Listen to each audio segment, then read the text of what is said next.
So Yes. today we are here to discuss on the significance of the Durga Puja. As it falls on the Ashtami day, the Mahashtami. So, it falls on the Mahanavami. On the Ashtami, we had the special puja yesterday online. And thank you all for participating on the online puja. And today, on the Navami day, we are here to discuss on the significance of Durga Puja. So I will share the screen to have the discussion so that you can also relate to it in a much better way.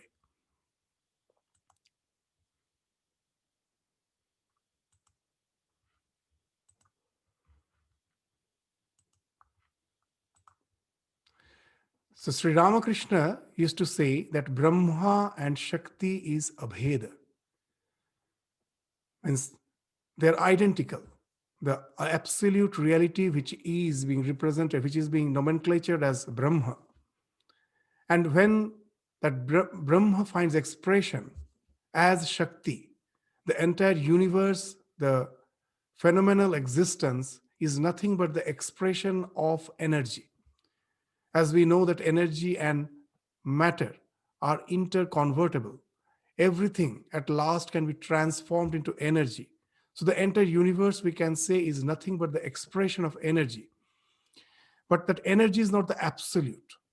Behind that is that absolute conscious reality, the Brahma, which finds expression as Shakti. And Sri Ramakrishna used to say that they are identical. And in a very nice, in his very simple way, he used to describe a snake while lying coiled, motionless, is also a snake. And while it is moving around, is also the same snake. The same absolute reality finds expression as the phenomenal world. And when it finds expression as this phenomenal existence, it always finds expression as Shakti, as energy. And that energy again is something which follows certain laws. It is within rhythm. To give an example, just an iron bar is not a magnet because its dipoles are all scattered.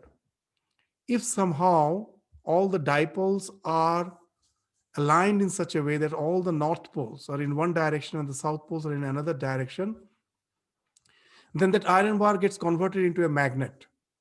And immediately we find that the magnetic energy which was potentially hidden in that iron bar now finds a manifestation as energy, as Shakti. And not only that, the moment it finds expression as Shakti, it follows certain laws. It's not chaotic. So the entire creation, the ultimate reality is nomenclatured in our scripture as Om. The Brahma is the Om. The Vija for Shakti is Rim. And that Rim, again, is not chaotic. It finds expression as the laws, as the commandments, as the fundamental principles. And that's this laws in Sanskrit is known as Rhythm. Om, Rim, Rhythm. The absolute reality finds expression as Shakti, and that also follows certain rhythm. So that's what the absolute reality is. So now the question is that what the absolute Godhead is. We find in all the religion, the absolute Godhead is described as a male principle. So here in the Vedic tradition, we find that's wonderful that he's beyond, the absolute reality is actually beyond the idea of any sex. It is neither male nor female. But when it finds expression in the phenomenal world, it can be uh, expressed as, it can be worshipped as either the male or the female. God is beyond all such nomenclatures, all such polarities. But when, as a human being, because of our limitation, when we try to conceptualize the divine, we can conceptualize in any way. That was a wonderful democracy in the Vedic civilization, that they were not regimented with the doctrines and dogmas. As per your temperament, you can worship the ultimate reality the way you like. And we find that the worship of the divinity as the mother is something very prevalent from the very early history of the Vedic civilization. A wonderful thing we find that in our society, in the Vedic society, the female had the same right for the spiritual evolution as the male. They were the counterparts of each other. So we find there are a lot of Brahmavadinis. Just like the Brahmavids, we find the Brahmavadinis. There were many rishis who were female, who were women, and who reached that absolute realization. And we find the mention of that when they go to that spiritual realization, from that realization with a sense of oneness with the entire universe, they're speaking out something which speaks of their realization. And those are all we find in the Vedas, in various places of the Vedas, they are mentioned. So one such Brahmavadin is the Rishi Vak, and it is she who is considered to be the one who has composed the Devi Sukta and this Devi Sukta of the Rig Veda. So she, realizing her identity with the absolute, she pronounced Aham Rashtri Sangamani Vasunam Chikitusi Prathama Yagyanam Tam Ma Deva Vyadadhu Purutra Bhurishthataram Bhuri Avasayantim. So I'm the queen, the gatherer of the treasures, all the treasures. I'm the gatherer, means I'm the collective uh, expression of the entire universe. I am the knower of the Brahman, the first chief of the object of Yajna. The gods have dispersed me in many places, having many abodes, causing me to pervade many. So whenever we read the word Deva in Vedas, most of the time we translate it as the celestial beings. And then it does make sense, but it makes sense in a very limited way. But in Sanskrit, the word Deva came from the root div, which means to illumine. So, in a sense, when you're trying to find the ultimate reality in the external world, yes, we find the celestial beings in the form of the forces of nature. It's there. But actually, the word div, if we translate it, that which illumines, what illumines us? All our senses. So in Sanskrit, in the Vedas, the senses are also called devas. It is through the senses this world gets illumined. So it is through the senses we are constantly getting this illumined, and that's why these senses are also called the devas. So this, through this, when this senses, the ultimate reality through the mind and the senses, where it's finding expression, is projecting itself. It projects itself as the universe. The universe outside what I see is actually the projection of the ultimate conscious principle through the mind and the senses. The way the light, the white light, while passing through the prism, breaks into the spectrum. Similarly, this phenomenal existence in the Vedas again and again has been spoken of as something as the ultimate reality, finding expression through the mind and senses and breaking into the spectrum of this world of name and forms. So that's the wonderful idea we find. And now, as the science is developing, we find that it is something which reflects the reality. That again and again we give that common example, that how the perception is happening. What's there in the external world we never know. Just take a red flower. The redness is not in the flower. It is just a wavelength of light that comes and strikes my eyes.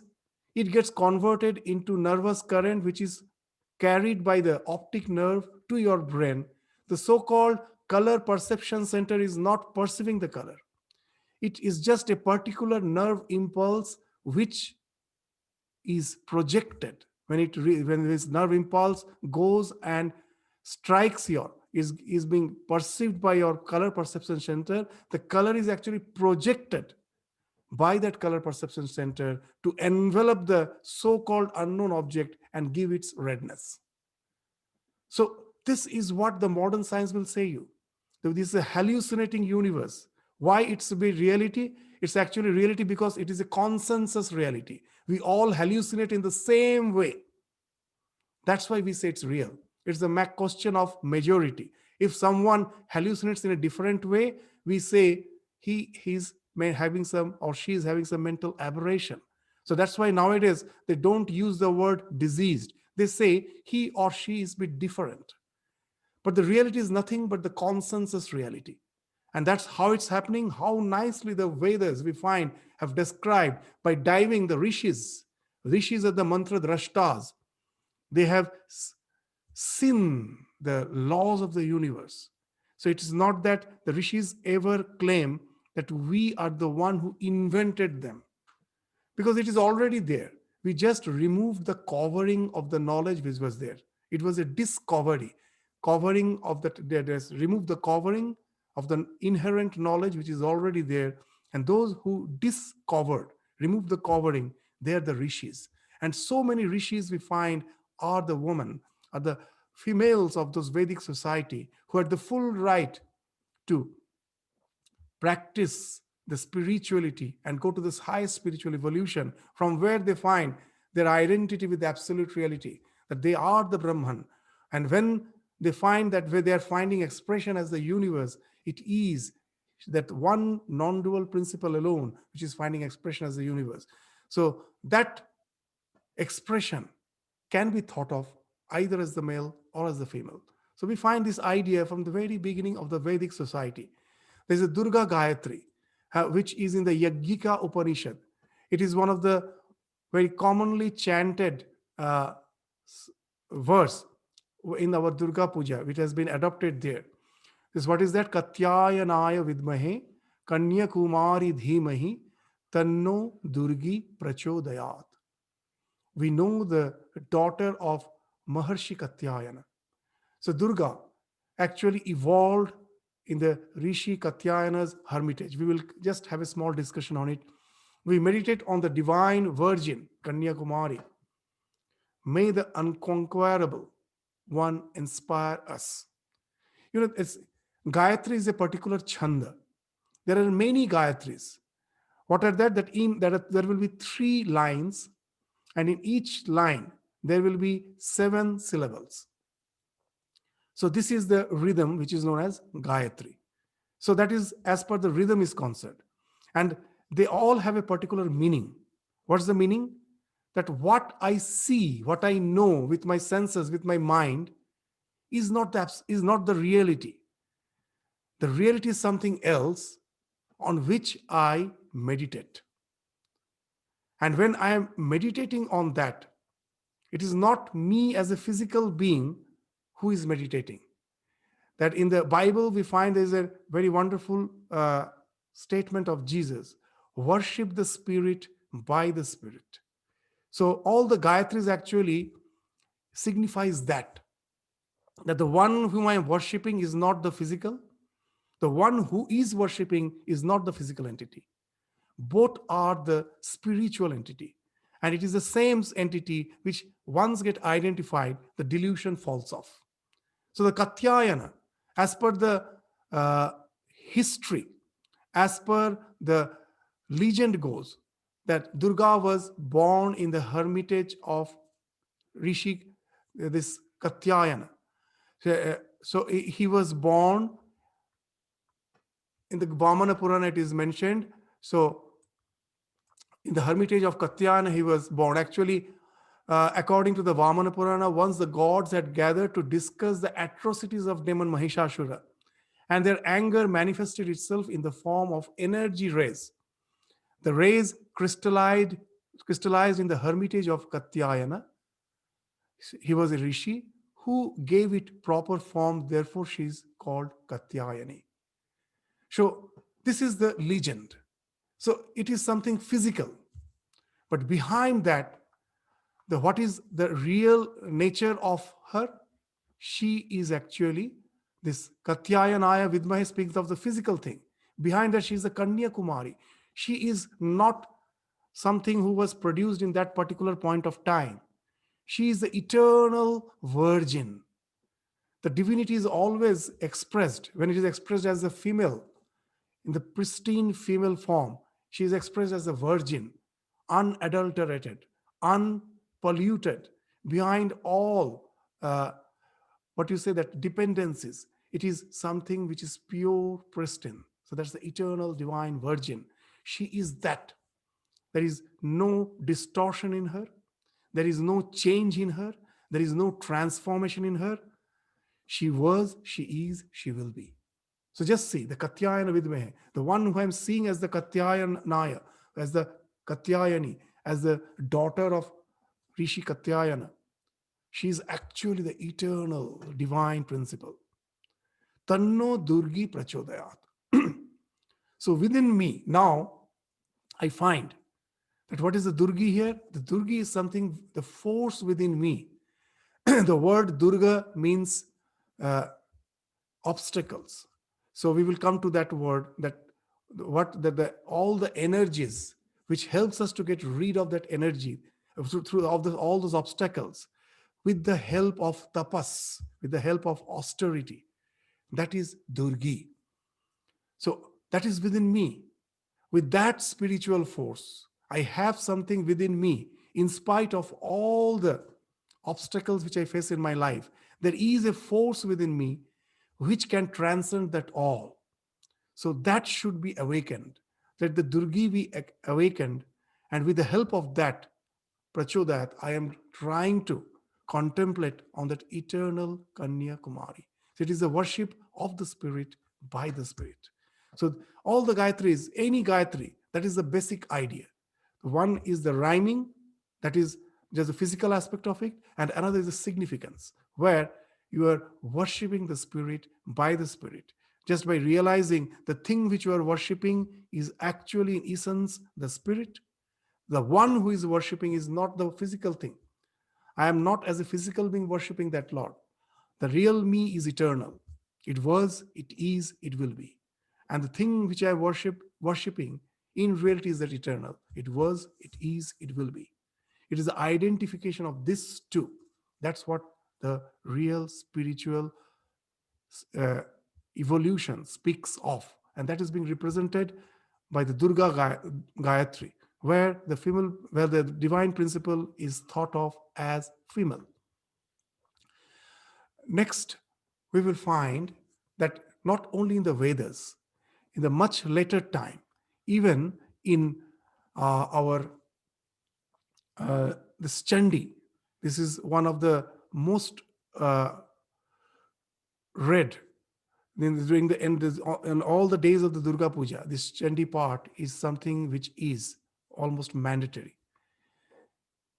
And we find that those who are the Shaktas, those who are the followers of the Shakti, of the divine principle as the female, there we find that this Chandi is just revered just the way Bhagavad Gita is revered for the other denominations of the Hindu religion.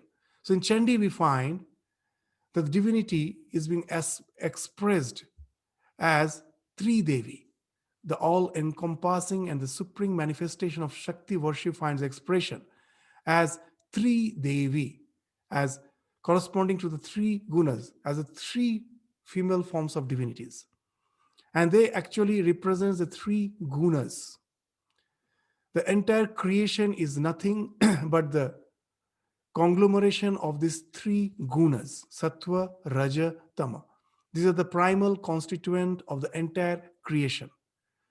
What it can be spoken of, raja speaks of energy, tamas speaks of the dullness, inertia, energy, inertia, and the sattva is the balance between the two. To give a common example, when you are about to start your car in the morning, the car was in the tamasic state, inertia. And then now when you start, you accelerate it, it is full of rajas, and you cannot accelerate it forever. After some time, when it has gathered the desired speed, now it is in the state of sattva. Just I'm giving an example to understand that what's the sattva. Now you don't have to exert. It was in an inertia state of motionlessness. It has gathered the motion, but now you don't have to exert anymore. You don't have to accelerate. It continues in that flow without much endeavor. Of course, the friction is there, so you have to again accelerate. But what's the thing? That it has gathered the motion, and now you don't have to exert anymore. It continues in that state. So if you understand that way, the entire existence is that, nothing else. It's a balance. Even if you go to the very initial theory of the Big Bang, anywhere.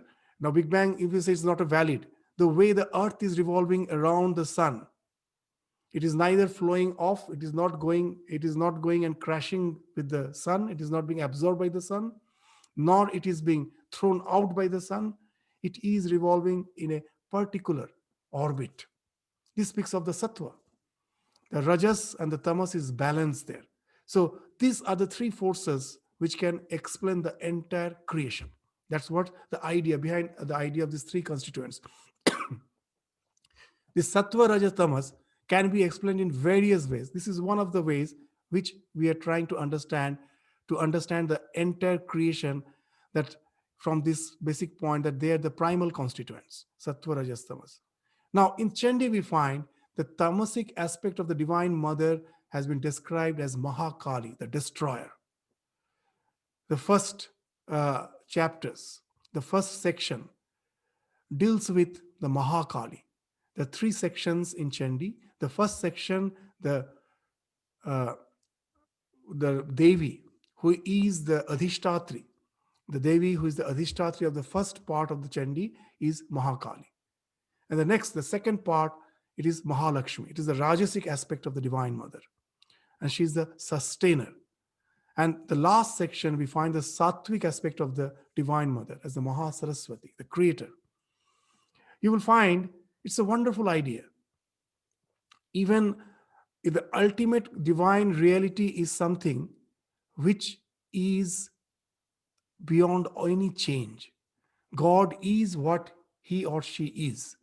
The ultimate reality is neither expressed as he or she in Vedas. In Vedas, whenever they speak of the ultimate reality, they speak it as Tat. It's a neuter gender. It's beyond any this polarities. It is expressed that way. But now when I'm thinking of it as a female principle, as it is spoken of, it is spoken of as in three ways. First as Mahakali, Mahalakshmi, Mahasaraswati. What it speaks of, that though the ultimate reality is beyond all polarities, beyond any evolution, God never evolves. But we as human, as we evolve, our concept of the divinity goes on evolving. The the real divine principle never evolves. But in the Vedas, this wonderful scope was given that yes, as a human being, as we evolve, the concept of divinity is bound to change. And this actually has enabled us not to be fanatic, that this is the last opinion about divinity. No. As a human being, yes, the divine cannot change, that we also agree. But the concept of the divinity is bound to change as we evolve. I haven't realized the divinity, but as I'm evolving, my concept of the divinity is bound to change. And I cannot regiment it with the doctrines and dogmas. And that evolution is wonderfully spoken of in the Chandi, with the idea of these three aspects of the divine. First is Mahakali, the destroyer. Just take a human society. Now, when we try to understand the divinity as the destroyer, as a very powerful thing, destroying everything, we cannot relate. But think of our ancestors who were food gatherers. Every day they used to go to the forest.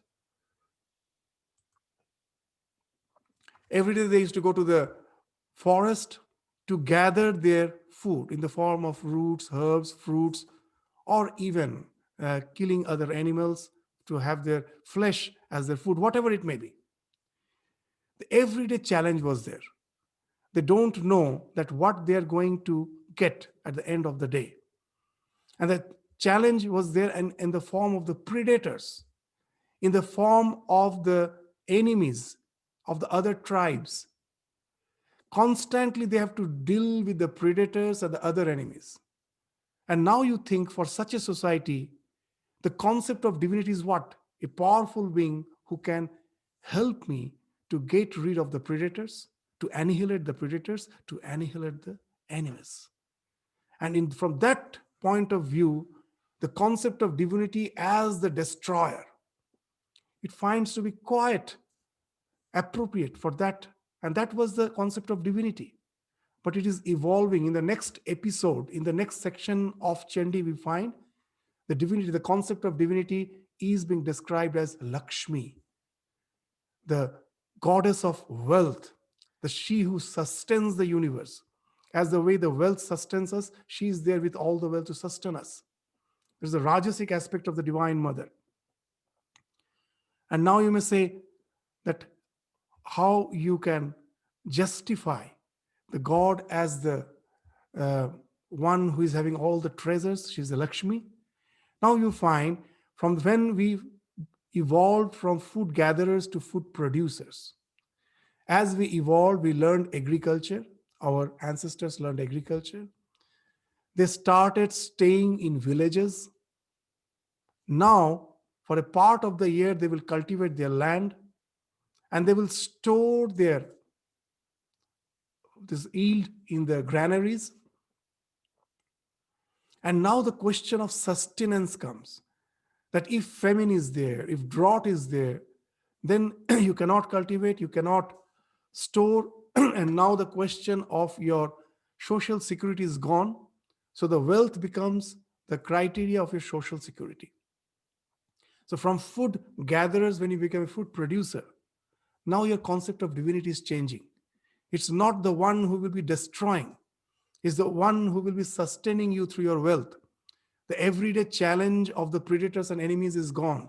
Now you have to a certain extent a stable society. You have to sustain yourself.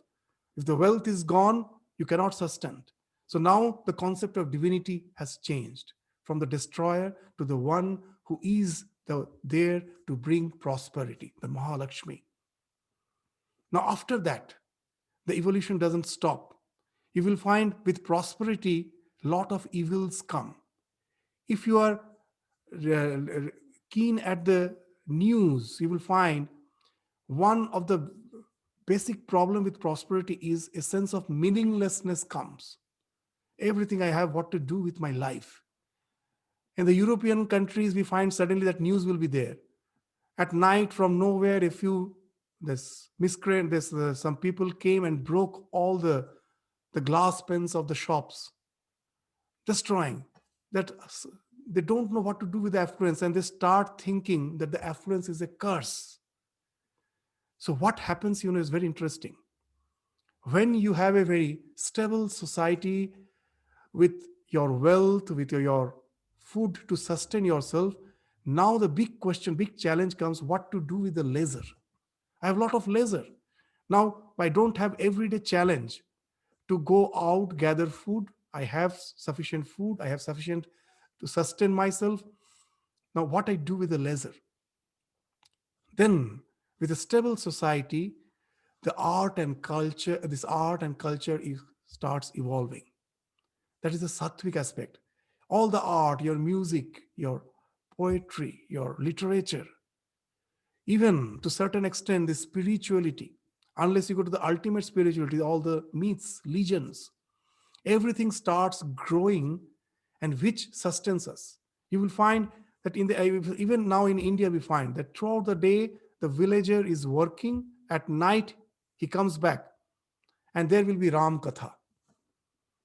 That they're reading the legends of Rama, all the villagers enjoying, and that's how they enjoy their leisure. They sustain themselves with their leisure hours. If there's nothing to sustain, they will become destructive. The energy which they have gathered through the evolution, that should be channelized through art, through this faculty of the pursuit for knowledge, through the pursuit for culture. And now you find the divine aspect has taken that form of Saraswati, the creator. This through her knowledge, she's creating the art, the culture. So you will find a wonderful way that the universality of the divine principle has been accepted. That though the divine principle is something which is beyond all change, she is the Kanya Kumari, as we just studied in the previous verse. She is the eternal virgin. Nothing can change her, nothing can pollute her, nothing can distort her. She is the changeless principle. But when we are trying to understand her from the human perspective, as we evolve, the concept of the divinity is going on changing. And that gives the wonderful Catholicity to that religion where we find still today it's allowed. I can worship my principle of divinity in my own way. Within the family fold, three or four, all the members can have their own way of worshiping the divinity. That was the concept of Ishta. And there cannot be any clash. There's a wonderful democracy there. So that's the idea we find in the Chandi. If we read Chandi between the lines, it has many ideas. We will take up this Chandi itself as a discussion in some other occasion. But today, just this, if we try to understand that how the divine principle, though it is the same, its concept changes as we evolve, and that has been how nicely described in Chandi. The sequence in which the three manifestations of the Divine Mother has been described in Chandi has been spoken of as is very significant. We already described that. The food gatherers, the fear of the other tribes and predators, struggle to kill the enemies. So Kali comes as the principle, the destroyer. And with food producers, the abundance, and then we find the Lakshmi comes as the divine principle. And with leisure, the art and craft, this comes the creative aspect. The Saraswati comes as the divine principle. So that's what is being described in Chandi. Now let us come to the meaning of the word Durga. So we find in two ways the word Durga has been interpreted. The first is Dukkhena Gamyate Ya Sa Durga. The one who can be attained through intense austerity. That the Durgi Prachodayat. That's the idea here. That lot of austerity. I have to attain her. For that it needs austerity, tapas. So it actually speaks as if she is something very hard to attain. But the next definition again is almost the opposite meaning. What? Durga si Durga bhava sagara naura sangha. One who rescues the devotees from Durga, not Durga, Durga. There's Durga means the divine principle, and Durga means difficulties. So this little difference in the pronunciation can make it to have totally different meanings. So who rescues the devotees from Durga or various crises and afflictions in life. The first principle says that, as the first definition says, that only through endeavor you can attain her. And the second definition says that she is there to rescue you from all the crises. So it apparently appears to be that's conflicting, but actually both are speaking the same thing. That yes, through endeavor in life we have to attain something. Durga is not something outside. As a divine principle, she is within us. You have to attain through austerity, and once you attain, you will find all the so-called challenges of life can be easily overcome by the Durga which has manifested through your austerity in you. And that makes sense. In life, if you have to achieve anything, it is always through endeavor. The thing which I am trying today, tomorrow it becomes a flow. That when I start learning music, my skills are something which cannot meet the challenge. So I have to endeavor. A lot of intense austerity is there. I have to endeavor, go on endeavoring. I don't like it, but I have to go against my will, my inertia, and go on trying. It speaks of austerity. A time comes, I become quite adept in the music. My skills now meet the challenge. And now you enter a flow. And that flow enables you, you can go get so much absorbed in the music which you have become, which has become a spontaneous part of your life. It can enable you to even just simply uh, shadow the other problems of life, that you have learned something by which you can get absorbed, go enter into a flow, and that can enable you to get rid of depression, dejection. You will find with the affluence, this depression, dejection, all those things comes because you don't know what to do with your leisure. But as you have learned through austerity certain skills which can enable you to enter into a flow, there's such a deep contemplation which can make you forget other things. And that way, Durga can become something, can become a divine principle who have rescued you from the so-called afflictions in life. So you will find both are speaking of activity. It is actually activity. They are not conflicting ideas. It is the activity through which I enter into a flow where activity is there, but the effort is no more there. It has, the activity has become a flow. So that's the meaning of the word Durga. So now we find how to relate that meaning of the word through the episode of the Mahishasura Mardini. So in the Chandi, we find that episode where Durga is mentioned as the killer of the demon named Mahishasura. So there we will find that Durga is an example of active goodness. So goodness can be three types, there can be three types of goodness: passive goodness, active goodness, and proactive goodness. So with example, let us try to understand that I never harm others. I don't go at night to just put others' house at fire. That as he or she is inimical to me, I don't go out and put fire to others' home. I am not that type. But at the same time, I don't reach out to help others. So I don't harm others. I don't set fire to others' house. I don't set others' house to fire. So that is, I'm a good person. But that goodness is passive. Even when I see my neighbor's house is on fire, I don't move out. So no one can blame me, no one can criticize me, no one can put me to jail by saying that you have not moved out to help, because I have not hurt the other person. That is, in a way, it's good, but I forget it is not going to help me. Not only that, anytime the fire which is in the next house may come and engulf me also.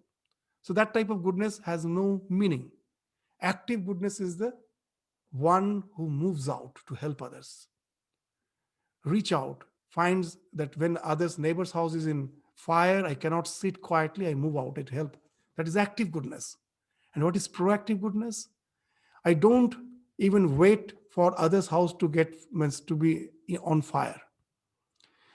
That what are the chances, that what are the situations that may uh, aflame your house. I study that and I take precautionary steps, measures, and I go on creating an awareness among the people that follow these steps, then there is no chance that your house will be on fire. So that is the proactive goodness, that you just don't wait for the crisis to happen. Before that, you use your intellect, your intelligence to get rid of the crisis, to avert that crisis. So that is proactive goodness.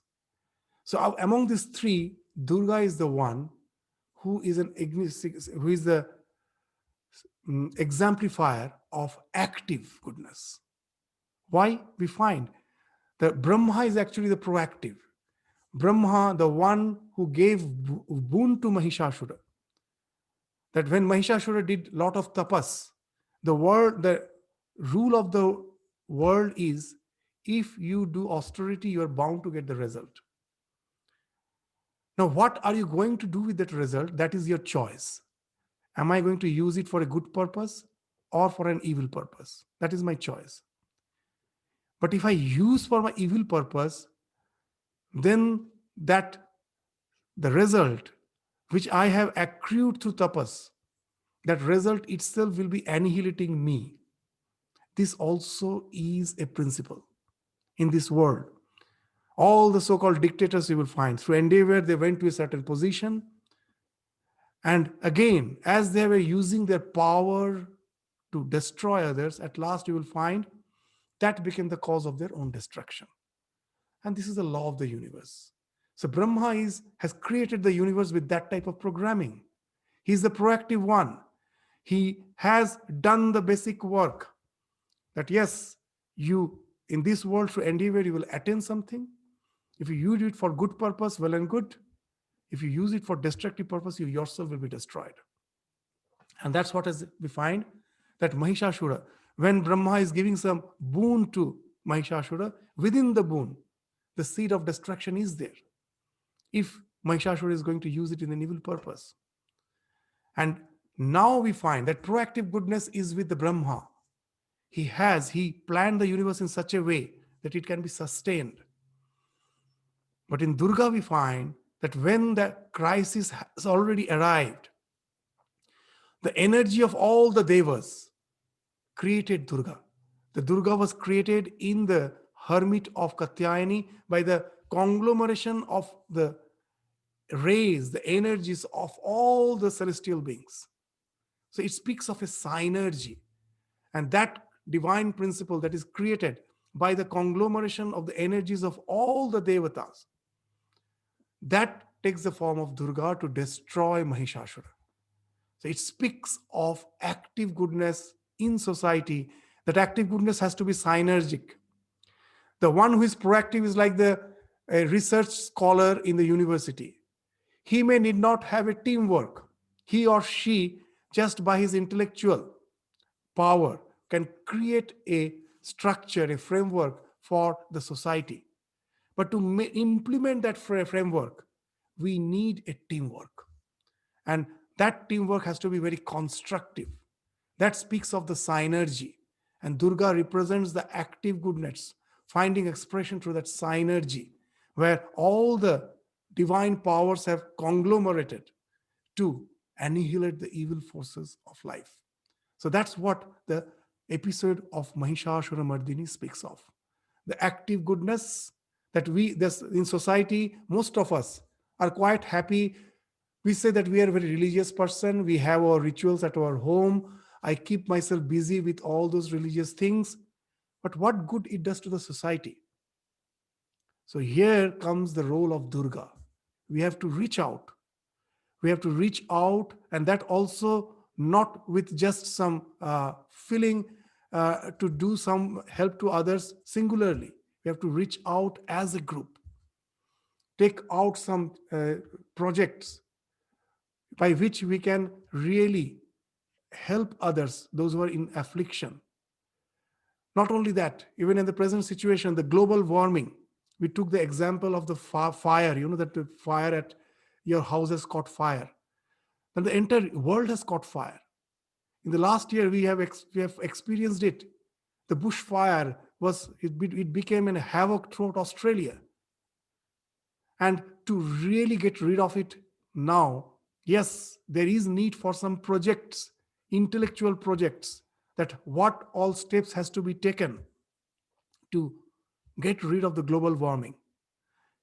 But those projects will fall flat unless there is a synergic effort of the active goodness of each and every being to implement those projects to have again the green world. So you will find that Durga is not something just as a divine principle. It is something which is within us, which has to be energized, which has to be activated, which is now hidden potentially. It has to manifest so that we can meet the challenges of life and express that divinity through our life. So that's what the real meaning of the episode of Durga. Unless we can do that, the worship has no meaning. Now, one thing we will find, now we have went through that episode of the Durga. Now, how to relate with the rituals of the Durga Puja? What it has to do with the rituals? It's a very, very elaborate ritual. Those who are aware of the rituals, they will find that throughout the year you have to almost collect all the so-called ingredients which are needed for the worship. And for the modern society, for the modern humans, for the modern mind, we will find these are all meaningless. But there's a wonderful idea behind this ritualistic worship, with that elaborate ritualistic worship. You know the first mantra of Isha Upanishad, very nice, that Isha Vasyam Idam Sarvam Yatkincha Jagatyam Jagat. It's to a certain extent an instruction. What's the instruction? That encapsulate, envelop the entire world, pervade the entire world with the divine. Whatever you see is actually the divine. Deify the world. Is a way of hypnotizing? No, it is actually dehypnotization. The world is actually the spiritual principle.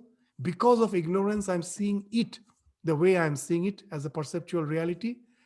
The way to dehypnotize ourselves is to see the divine there. Now, how can we do that?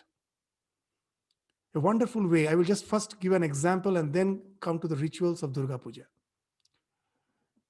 I will speak of a Swami of our order. He relates his own personal life experience. That when he joined the order, the first work that was given to him was the ritualistic worship.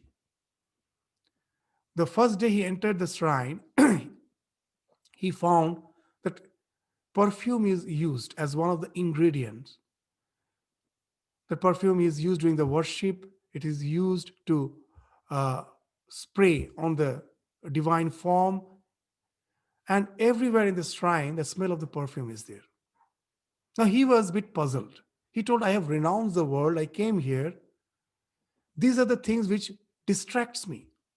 I still remember on my sister's wedding ceremony when I was there before becoming a monastic. Everywhere there was a smell of that perfume. Now when I entered the shrine, the same smell of perfume distracts me. Why? What's the use of this type of thing?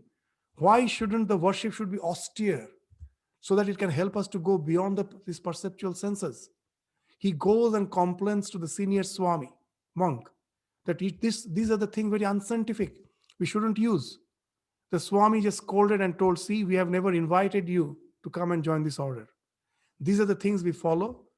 If you feel it is going to help you, well, comply to it, or else the door is open. You can simply leave. Now this Swami, after being scolded that way, he continued with his worship. He continued, though that struggle was there. After about an year, now he's relating a very nice experience, that one day he went for shopping. And when he was going through the various shops, the smell of perfume came in from some shop. There was a perfume shop. And now he is experiencing a very interesting thing. What's that? That previously this smell was a distracting factor. Now a wonderful thing has happened. After 1 year of that ritualistic worship, when he's in the hustle bustle of this shopping complex, huge crowd, lot of noise, people are busy with that consumerism culture, all are buying things. He's in the midst of that. And suddenly that smell comes from the perfume shop. And now he is experiencing the calmness of the shrine. What has happened? The law of association. Previously, that smell was associated with something worldly. Now, for the last 1 year, it was associated with the worship. And now, when he's in a worldly situation, instead of distraction, it is actually now enabling him to calm down his mind. The association has changed. So, this is a wonderful way we can deify the world. Now, in these elaborate rituals, You will find what not is used. All the herbs are used, pancha kashaya, pancha ratna, various types of stones and jewel stones are used. Waters of the various rivers and oceans are used. Soils of various type. If a boar generally digs the soil, that soil we need. The soil from the backyard of a brothel is required. And you may say, what goodness, my goodness, why all those things? Now, when you have collected all those things for the worship, you had that elaborate worship. Now you move out to the world. When you were passing through the brothel, you may had a sense of disgust, hatred, now, or maybe of lust. Now, as you have gone through all those rituals, which has associated those things with the divine, now you will find the same thing, instead of creating that negative emotions, is bringing out something positive, as it is now got associated with the divine. So that's how the rituals helps us to deify the entire world. And that's why in our worship they say Atmavat Deva Sevanam. Whatever you like, that the first mango comes to in the season, the first mango comes in the market, you purchase. Though you like it, don't grab it immediately. Don't devour it immediately. Yes, it's you who like it, but first offer it to the divine. Now it becomes a sacred food, a something which is holy. Now what happens? Your desires get sublimated. You're not crushing your desires. You're helping them to sublimate. Instead of subjugating, you're sublimating. Now, the object of your desire becomes the scope for having devotion. With the object of your desire, the scope of devotion has opened up. And that's how we rise in love. It's a very interesting thing. We don't fall. We will come to that at the end of this discussion. That we generally, whenever we use the word love, we say they have fallen in love. The entire spiritual practice is to rise in love, not to fall in love. Because there is another aspect of the Durga Puja. Let us discuss and then we will conclude with that idea. In the Durga Puja is called Sarvajanin. That is a universal, very interesting. Generally, we find that to be spiritual, we have to culture ourselves first. We have to stop from a very coarse way of living, from a very sensate way of living, and have some sattvic, very cultured attributes with which I can communicate with the divine.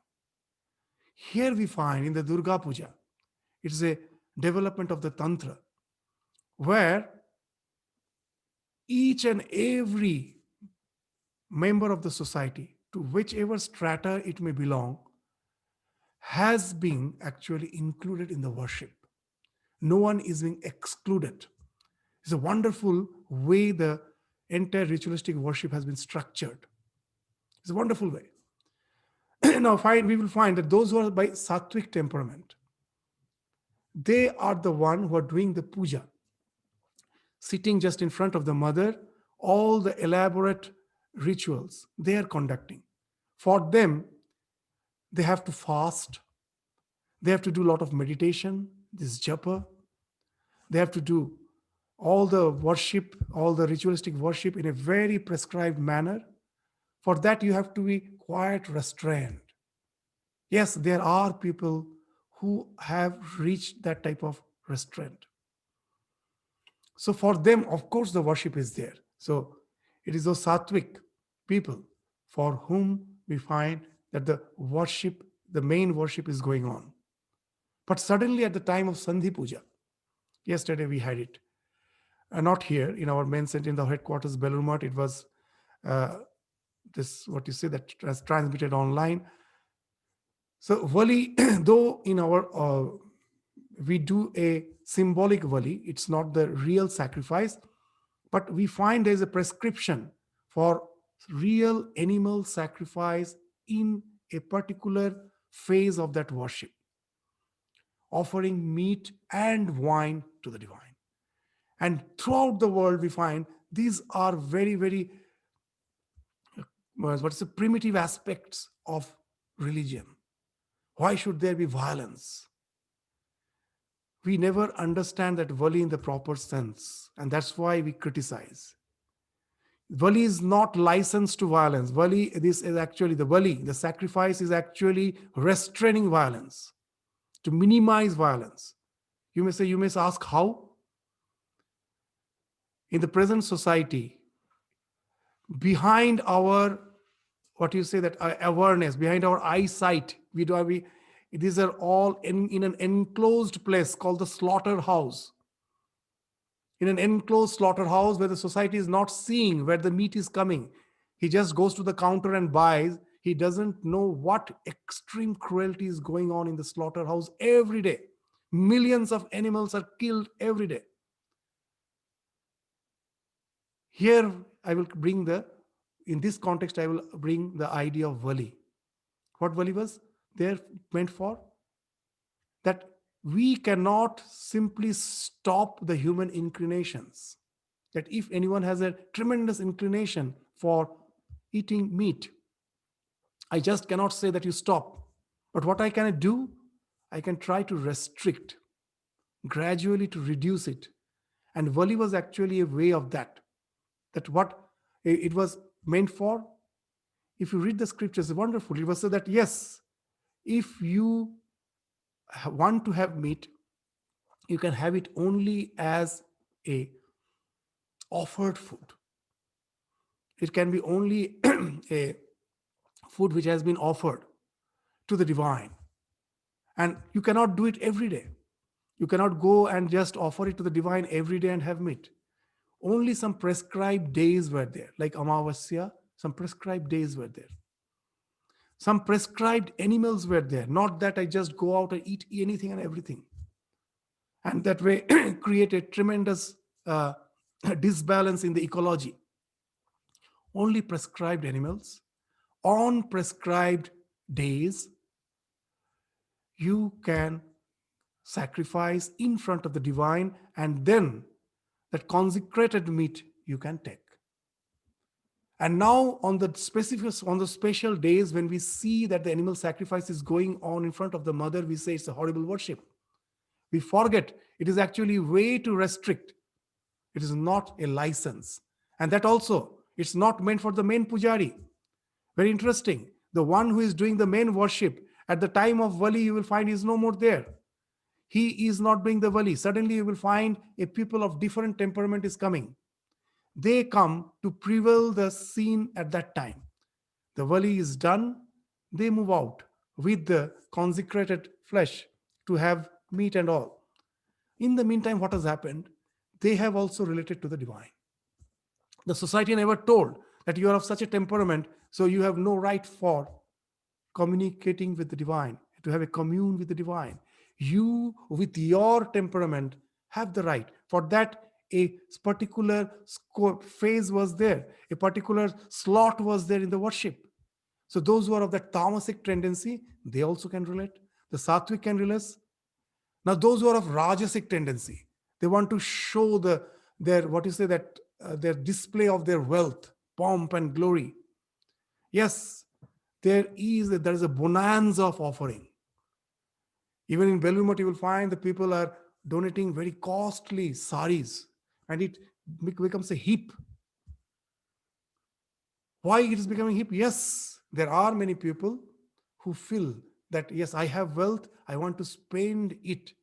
I spend it in a very nice way, but as an offering to the divine. And that's how they relate to the divine. And there is a scope for that. There's various upachara. Yes, if you want to show off your vanity, pomp and vanity by offering valuable offerings, do it. No harm in it. In the process, you are relating to the divine. Through all those wealth, at last you will find it has got a scope for the devotion to bloom in your life. So you are not restricted. Come with all those things. So you find that all temperaments, not only that, very interesting. When the mother is immersed at the time of Visarjan, very interesting that the real immersion happens while the puja is going on. In a mirror, in a water, the mother's reflection falls, and the puja, this entire puja is very interesting. That the divinity resides within me, but to worship the one who is within me is so difficult, so abstract. So what I do, I have an image in front of me. Those who know the entire worship, the prana pratishtha is done. The image, in the image, the prana pratishtha is done. How the Lord who is in me, he or she, the way I think of the divine, he or she now is pervading, it comes out of me. I just bring that divine essence from me and just project it on the image. And that's how the pran pratishtha is done. Now the image is not just made of clay, it is not something inert. It is palpably something, a living presence. It's a living presence. Chinmay, it's no more Mrinmay. At the end of the worship, the same divine principle is again brought back to your heart. From your heart, it went and pervaded the image, you bring it. Now, the image, my worship has been done. I cannot do it in an abstract form. I have done it this way.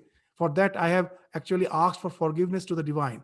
Oh, divine, I know that you are beyond form, but I need some abstract thing for worship. Why we need some abstract thing? Why we need some tangible thing? You will find that it's very scientific. That though God is formless, why we think of so many forms? Forget about the forms. In our day-to-day life, let us start with our thoughts. That our thoughts are the factors of our distraction.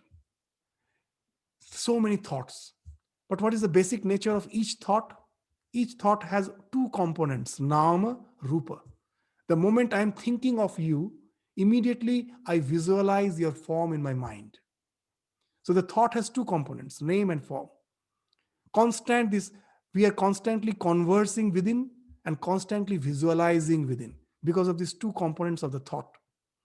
Now, when I try to think of the divine as an abstract principle, my mind goes on visualizing. I cannot stop that. That's because each and this thought components has this two thing. Now, to stop that visualizing component, it's very scientific to think of a form.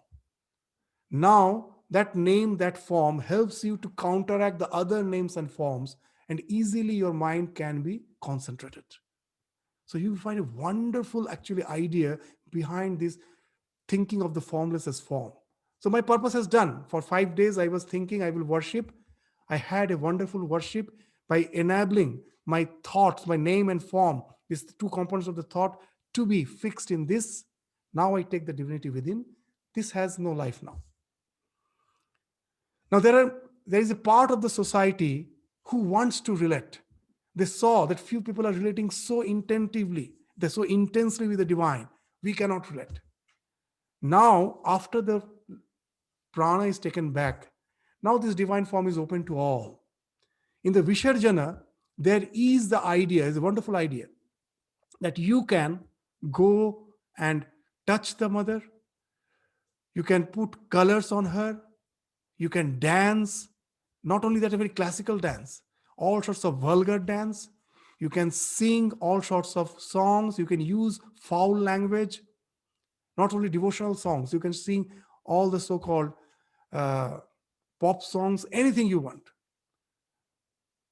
His total freedom is given. Why? Yes, there is a section of the society who's yet to culture themselves. But somehow, seeing others relating to the mother, they also felt the urge to relate. They are also taken along. Yes, now it's open to you. Worship has been done. Now to take this image, which is lifeless because the life has been taken back, you can go, and now this image has no purpose. It can be immersed.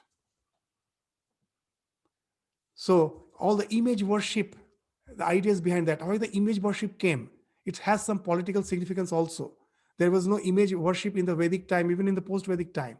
It's only when the foreign invasions happened and the destruction of the shrines and our temples were started happening. They were because of the foreign invasion of different cultures. Then they found that to have a permanent structure, it can be a danger. Anytime it can be destroyed. So whenever I need to worship, I create an image. After the worship is over, just now immerse it. And behind that, a wonderful science also developed. Now the immersion is there where all are relating to that image. So even in the life of Holy Mother, we find Sharda Devi. At the time of immersion, when some outsider were dancing using foul language, as it was the worship within the monastery, some young novice objected. Holy Mother immediately reprimanded the brahmachari. No, it is a part of the worship. Now they can relate the way they want. She immediately stopped that brahmachari. Don't stop them. Don't ask them to restrict, behave in a well way. Let them behave the way they want.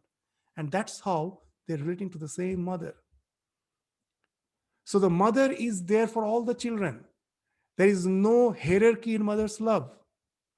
That only the mother that loves a good son, not the son who has developed some evil tendencies, never happens. If I have somehow gone down into the gutter, a small child doesn't know the difference between cleanliness and uncleanness, has gone down to the gutter, and the mother is calling her, come back. The child doesn't come back. It is the mother, the pure mother. She has to go down to the gutter to bring the child back. And that's what she is doing. The mother is not impure. She is not tamasic. But we are tamasic. And the compassionate mother has to take the tamasic form to bring us from the gutter. Just to take us up, she comes down. That's avatarana. And that's why we find this through the Durga Puja, the wonderful concept of Atmavad Deva Sevanam comes out, where we rise in love, where no one is saying us to renounce any of our tendencies or temperaments. Wherever we are, whatever we are, start worshipping the divine. Start relating with the divine, with all those things. Those things which at present has taken me spirally downwards, the same thing will become the object to take me spirally upwards. By constantly sublimating them, by enabling the devotion to pervade my life through all those temperaments, through all those evil tendencies, the divinity will constantly pervade and gradually sublimate and rise, help me to rise in love. In English, we always say to fall in love, as if we fall in love. It is only through the worship of the divine, we never fall in love. We rise in love with all our evil tendencies, with all our evil ways of life. Once we start relating with the divine, those tendencies can be sublimated. And so no one is left alone. No one is been told that you are not a part of the society. You are a hard criminal. The society has nothing to do with you. The only place is in the jail. No. Wherever you are, all those things which I say evil is not your essence, is not your nature. It's just an outward covering. It can be removed. Your essence is pure. No one is bad. That evil things are just a manifestation out of ignorance for the time being. It can be washed away and we can again become one with the divine. And that's what the worship of the Durga is meant for, to take us from wherever we are to that ultimate reality, hating none. We are all co-passengers in the same journey towards the divinity. We are all co-passengers. It's just a passing phase. It's just a ride, an enjoyable trip where we all are not contenders. We all are the co-travelers, all having the same goal to reach the divine. And there, Mother Durga is there to guide us through this entire process of spiritual journey in a synergetic way, not through competition, not with the holier than thou attitude, not with an attitude that my view is the last view. We accept all, and we just, as a co-traveler, we all, as the children of the same Divine Mother, proceed to the same journey where the ultimate goal is to be one with her. So with this, we stop our discussion today. Namaskar. Thank you. Namaskar, Swamiji. Namaskar. Namaskar. Thank you, Swamiji. Wonderful explanation and very nice lecture. And yesterday's Homa was so satisfying.